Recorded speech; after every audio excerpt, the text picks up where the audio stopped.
Good afternoon, everybody. I'm your personal wake-up call today. Damn it, it's like a graveyard session here, right? And I'm just about here to change that within the next 30 minutes to talk about a very serious circumstance. GDPR, the General Data Protection Regulation, is another great thing coming from the European community. And I thought, especially in Hungary, it's always good because we're always afraid of that what's coming from Brussels somehow.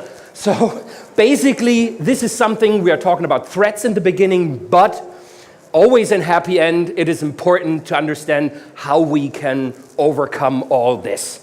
So, GDPR in a nutshell, I'm quite sure some of you have heard about that, got some insights of it.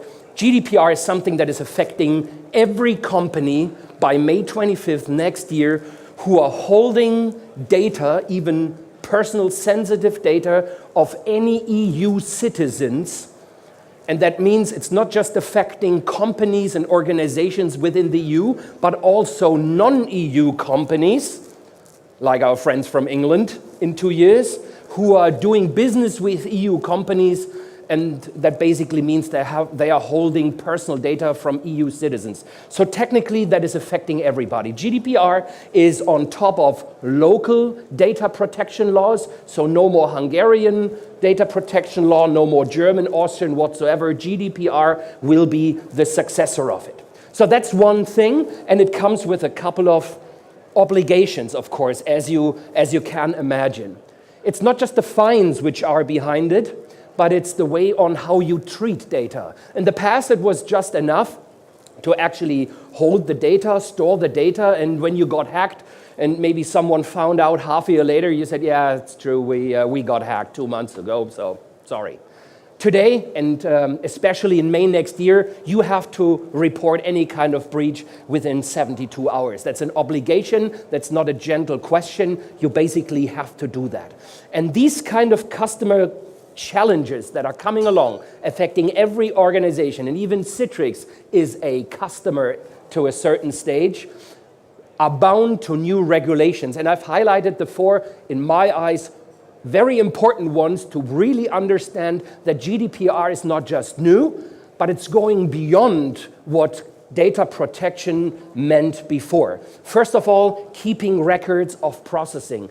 It's not just important to keep the data. If you give the data to someone else for external processing, you and not the other company is accountable for this. You, as the holder and the person who receives and stores the data, you are basically responsible. That also means if you have several data centers, that means that adds more complexity. Data protection impact assessments have to be done to finally figure out where do I have to do something in order to stay compliant. But on top of it all, it is safeguarding the transfer of data and securing the access. And that, ladies and gentlemen, is affecting everybody. If you are a small company in the city center of Budapest selling your own custom-made shoes through a web shop to the world, you'll be affected by this. If you are called Amazon.com and you're selling billions of euros of materials and stuff to the world, you are also bound to this regulation. So regardless how you deal with customer data or your personal data, you are affected by this. And have the end in mind. That's what my mother always told me. And whenever she said that, I was definitely keep listening. I would like to give you an example. There's a UK hospital that have lost personal data, patient data, in the year 2016, and that was basically reporting from the year 2015. So 150,000 records of patients' data were basically stolen. That was just a fine of £400,000, right? If this same thing would happen exactly the same way after May next year, it is roughly about 70 million because it is a two-tier fine system that basically means that it's based on your turnover so that it hurts the same equally. I'm quite sure I now got your attention, right? So this is getting pretty expensive in the end. But you can do something about it. And what I'm doing here is I would like to introduce an idea, a strategy to you on how we live in a world where more and more flexibility is needed, offline, online, where more and more choice is given using clouds, public clouds, private clouds, hybrid ones, own data centers. And the question is, how can I do all this and at the same time staying compliant? One option that we at Citrix offer is the Citrix Cloud. And in my eyes, that's marketing blah, blah, right? Because if you think about a cloud, you maybe think about Amazon Web Services, or you think about Microsoft Azure. These guys are having their own data centers, holding their own products, and running their own services on it. So you are on their data center. Citrix Cloud is different. If marketing would be up to me, I would call it workspace aggregator. We are aggregating sources into one digital workplace so that the customer can decide where the sources, regardless if it's desktops, application, or data, is stored. Our idea is that we are orchestrating and securing the access, the level of access, while you decide if your data centers, we call that resource locations, can be either located on your own data center, running on VMware, on Hyper-V, on Xen server, on any hyper-converged infrastructure, or on any public cloud provider. You make that choice. And that basically, ladies and gentlemen, makes Citrix unique, because others, like VMware, are saying, yeah, we just have a flavor for AWS and we have a flavor for Azure. Nice. But we are nicer because we say, choose whatever you like. You decide what you choose, and whenever you want to change that because your own aspirations in your company are changing, if business requirements are changing, you can do that without even notifying us or buying a new product. The magic behind that is something that we call resource location, and it's a little bit like the decapitation of your infrastructure. We keep the brain in as a managed service at the Citrix Cloud, while all your intellectual property, your data, everything that you want to keep is something where you decide how you do it. I'm not sure how you're doing, but some customers, and that's my experience at Citrix, from taking care of Eastern European and former Russian countries, is the more you go east, the more difficult it gets to convince people from something like that, right? And there's a good reason, because if you're skeptical, that means you have questions, and this is clear. And especially in the cloud, you don't know what the heck are these guys are doing with my data. And of course, I don't want to stick with one vendor. We at Citrix, and that's the fundamental difference to all of our competitors, we believe in the multi-cloud approach. We believe, and the statistics are proving us right, especially in Germany, Austria, and Switzerland, customers do not want to have everything they have in just one cloud or one location. Citrix gives the opportunity with these so-called resource locations that we have, that you decide on which platform and in which location. We orchestrate that together. And in order to make sure that that technically works, the magic is what we call the cloud connectors. That's a kind of agent installed on any kind of platform that you might think of, and that makes a server part of a resource location. The cool thing is it's always outbound traffic that makes it way easier if you're going to a, let's say, infrastructure as a service company in Hungary, and they have a super duper complex proxy configuration. You're saying, oh, damn it, right? I have my stuff there, but my users who want to access that resource location always have to go inbound. That's always difficult. The Citrix way means the connection is made from the resource location to our orchestration service. So it's an outbound connect that makes it way easier to deploy even without knowing about any complex circumstances in the cloud. This is really magic, and we provide that for every kind of operating system, and of course also for any kind of cloud. And that technically means Citrix is bringing it all together. That's why I call it a workspace aggregator, while you decide to basically put that all in place. Maybe some of you in your business thinking, well, I'm not sure if I should go to Russia to open an office, or if I should go to, I don't know, the United States, at least as dangerous as Russia, as we all know, right? So I'm not sure if I should open an affiliate there, because the problem is when you want to start a business, you need to think of, okay, I need to find an office building, I need to find a local infrastructure that costs a lot of money and takes a lot of time when the decision is made and you finally start working in that affiliate or branch office. In the Citrix world, you simply create another resource location. You could basically say, like with these Regus offices, some of you might heard of that. That's something where you just rent an office for a month or two, and if you're not happy, you close it down, period. No hassle, no nothing. This exactly is our approach to a data center. All you need is an office with an internet access, users with any kind of client, and basically people who are accessing through a very quickly to deploy resource location. That can be done within hours, so that means whenever you want to open a new branch office, that can be easily done this way. So, technically speaking, it gives you as customers, going back to GDPR, the ability to do it exactly the same as you want. If you don't trust anybody and you say, I have a highly certified data center and storage service, keep the data with yourself and just obtain services from Azure or AWS or elsewhere. Whenever your status quo is changing, we are changing with you. That's the difference to our competitors. We are changing with you. So regardless if you keep things in your data center or in a public cloud, that is basically something that makes us incredibly flexible at that point. Another thing which gives you the confidence in our solution, Citrix is not authenticating users. We never did. Because the question then is, and that's a usual question, yeah, what happens if you get hacked? What happens like with Yahoo or Amazon when you get hacked? And Equifax, that's just something which was on the news. I'm quite sure you heard that. These guys say, I'm sorry, they stole all your credit card information, security information, numbers, and logon information.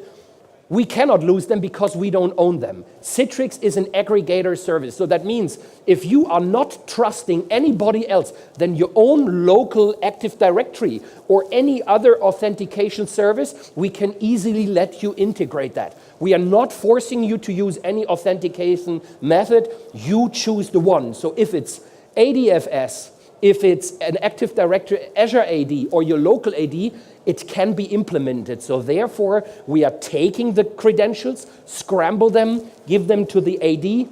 The AD says yes or no, and after that, we apply the rules, how a user can basically walk through the environment. And this is how it looks like from a user perspective. That's basically what you get when you buy a Citrix cloud. The user doesn't even see where the resource location is stored. What he sees is an aggregated store where he gets legacy Windows apps, legacy web apps, latest SaaS applications, and that makes us very unique, an integration that was exclusively made together with Microsoft. We're the only vendor that includes Skype for Business as a collaboration tool in our cloud solution.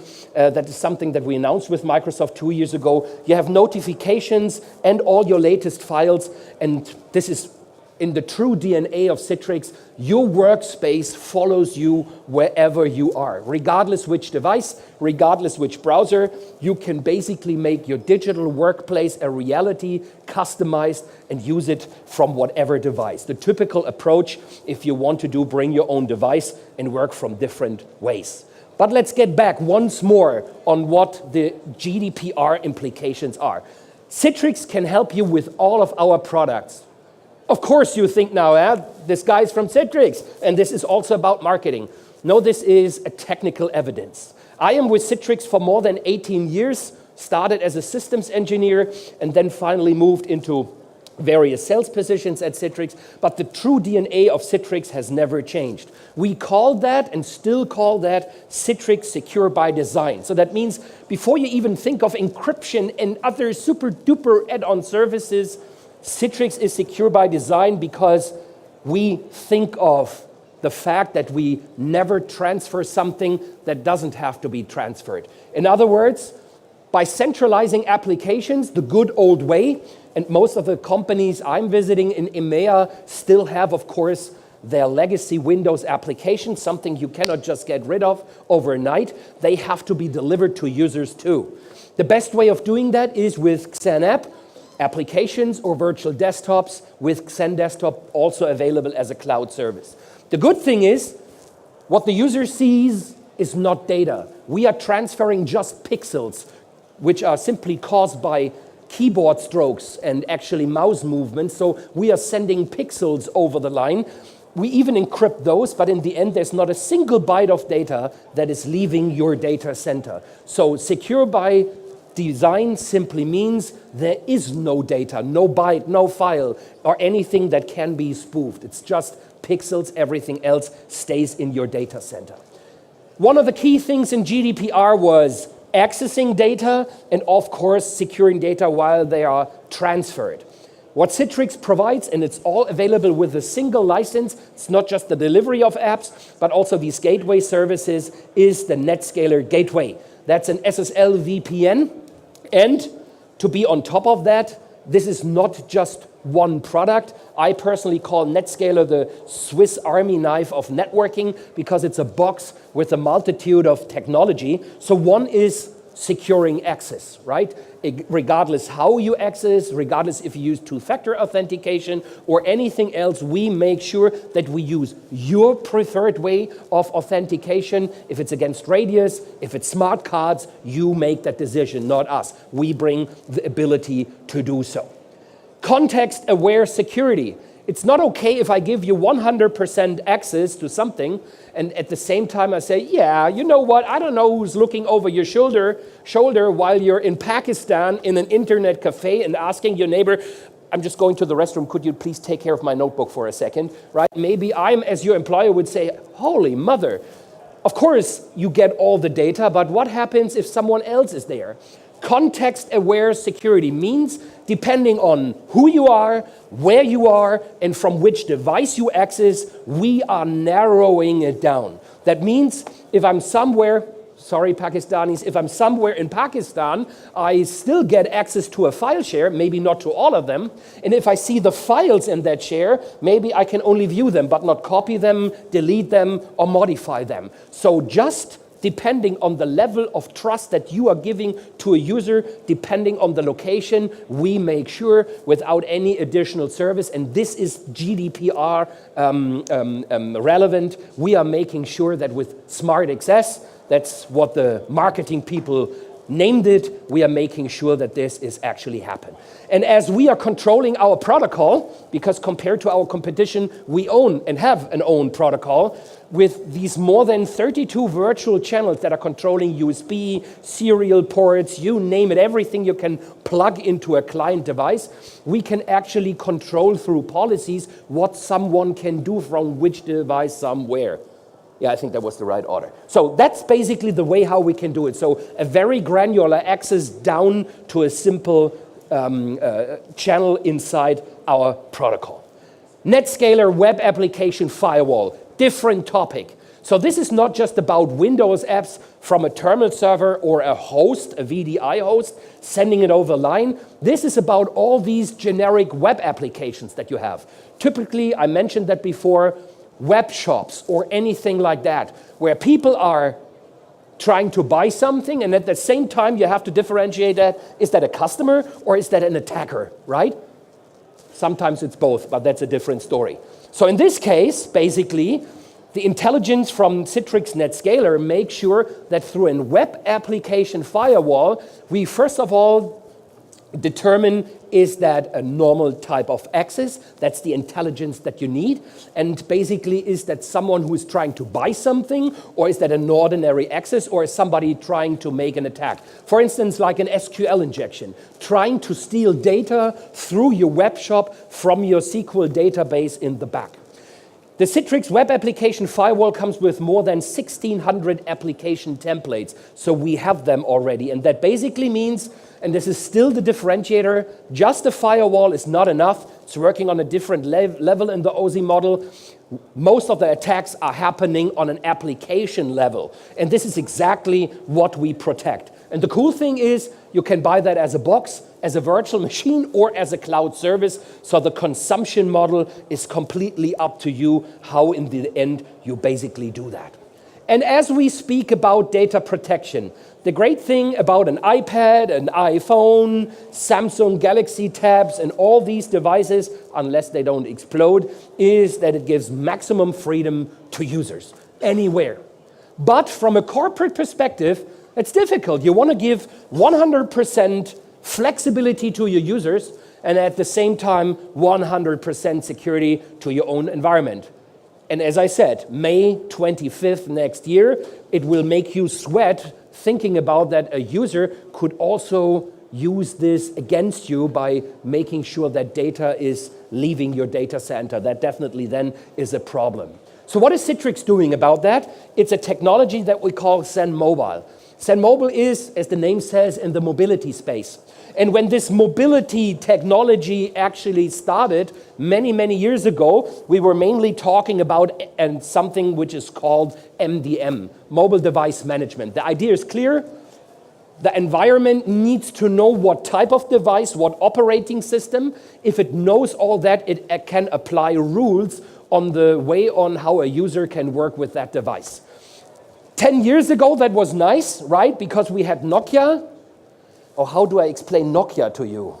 Shoot, I mean, there was a company many years, okay. So basically, we are today living in a world with thousands of new devices, OSs, OS versions. That means this way of mobility management gets more and more complex the more and more devices there are. If you allow your users to bring an own device, that even gets more complex. That's why we at Citrix say that's nice, but something that we call MAM, Mobile Application Management, is even nicer. What is that? We are containerizing applications on Android, Windows Phone, and on iOS. It's like application virtualization. So the app is not installed on the mobile OS, it's running in a container, and that's actually controlled by you. So we put actually the rules not on the device, but on the container. The cool thing is, if I own the device, and I get hired by your competitor, and I think, okay, I think he likes me even more if I take all your confidential data with me to the new company, because you own the device, then you could basically tell to your future ex-employee, with these remote wipe technology, you still might own the device. Maybe I cannot own and control your device, but I control the container with the application and the data in it. And I personally call that the Mission Impossible feature, right? You know that? How does every Mission Impossible movie start? After Ethan Hunt gets the message, it self-destructs, right? And this is exactly like that. We call that a kill pill. So this thing automatically self-destructs, and even if you don't own the device, you can destruct this. That makes the data your employee once used completely unusable. Definitely something worth looking at if we're thinking about GDPR. But this is not everything. Citrix is also offering to secure that an own mail client. Citrix has an own mail client, an own web browser, a notepad. We have an own file client. Everything that you can give a user on his private device, that means you give him your corporate tools, which you own, keep, and you can take away from him regardless what kind of device that is. And this is something that makes us quite unique, because that is a GDPR layer where you know, regardless what kind of confidential data he's downloading to his iPad in order to show it offline to a customer, he will never be able to get the data out of that virtualized container. And this is exactly how we bridge this and make sure that our customers can stay secure.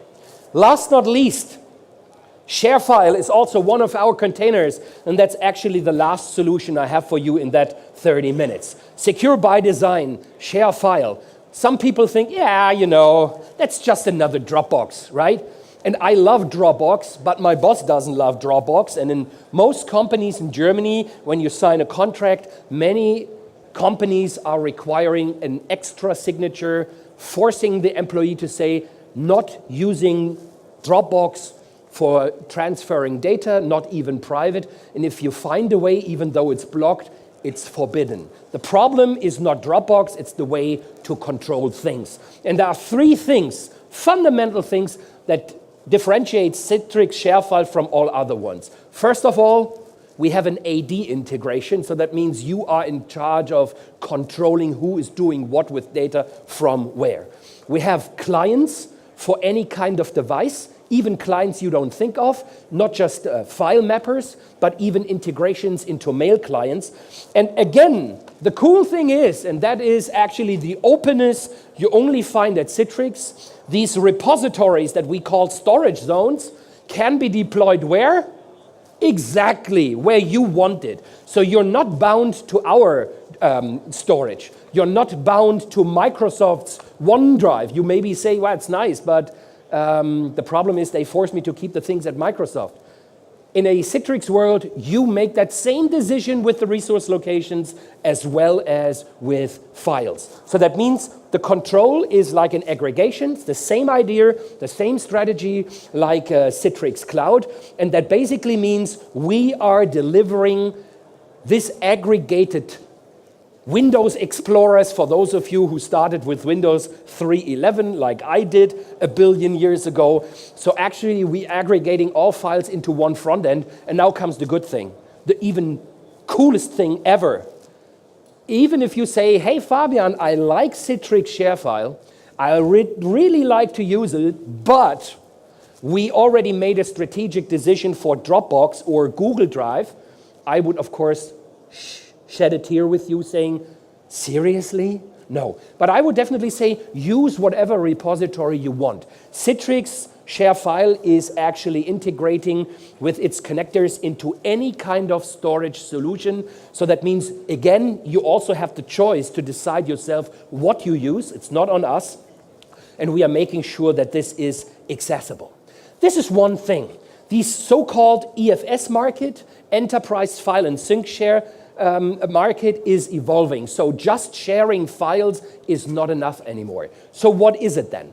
Our ShareFile solution, which also runs standalone, is more like that. So for instance, if you're looking for something, especially under GDPR terms, that is more than just sharing files. Let's say you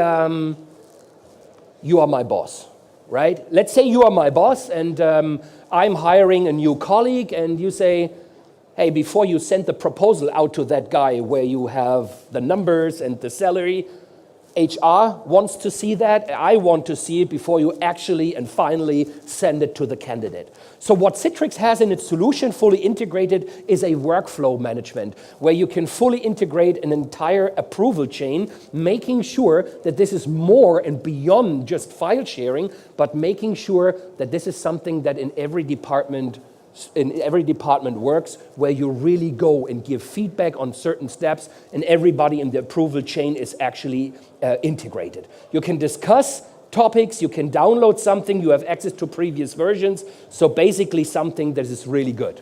And even better, I love this feature. I don't even know how I lived before we had that. The Citrix ShareFile Outlook plugin, yes, it also works with other mail clients, is a solution that replaces a classical FTP server. If I want to send you that presentation with 50 megabytes, my mail server has a problem with it. I'm quite sure yours as well. And the only option was an FTP server. What we do is the user works as usual with Outlook, goes to attach files, and instead of attaching a file, he gets a freshly created hyperlink for download. So I send that to someone, I put a password on it if I want, an expiry date, a maximum number of downloads, and you can actually sync files back and forth with full control, and the user doesn't even know from where exactly you're downloading that. I love it, actually. Another thing where we give full control to the customer and not saying we do that for you, right? And you have to trust us.